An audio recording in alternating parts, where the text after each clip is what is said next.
Good afternoon, sir. For my teach one, I will teach my students on the topic formal and informal writing. Formal writing is defined as a form of writing which is used for the business, legal, or academic, rather than informal writing. Linking words are used instead of conjunctions, which are used in case of informal writing.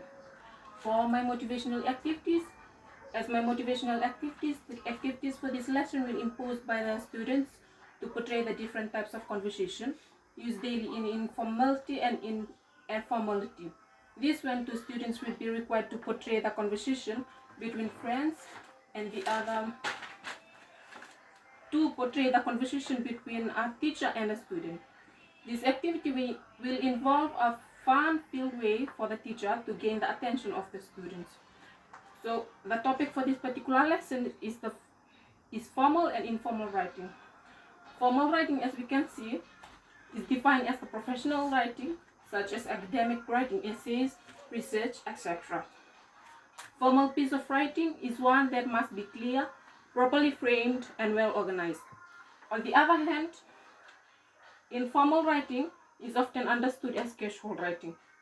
So for my lesson objectives for this lesson is that by the end of this class or this lesson, students should be able to 1. Define the different writings, 2. Explain on their significance, and 3. Demonstrate on its difference.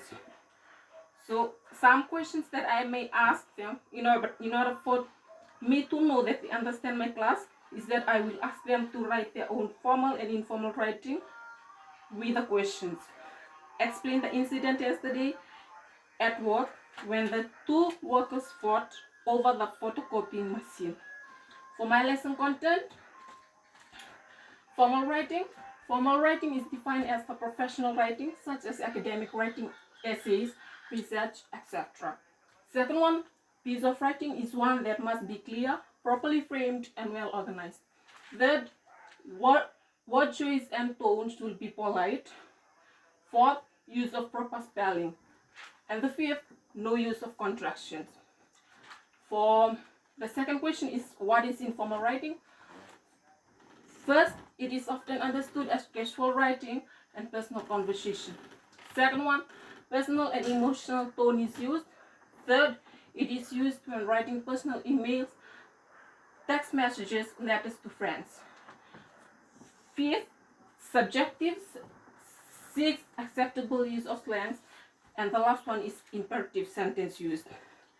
For my teaching aid use, lesson was derived from the lesson notes compiled by Ms. Rokotuina Deva, and the second one is the use of charts. With the completion of this activity, teacher then gave the students time for discussion. They will be discussed on the notes and elaborate more with the activity as that students can be familiar with the topic.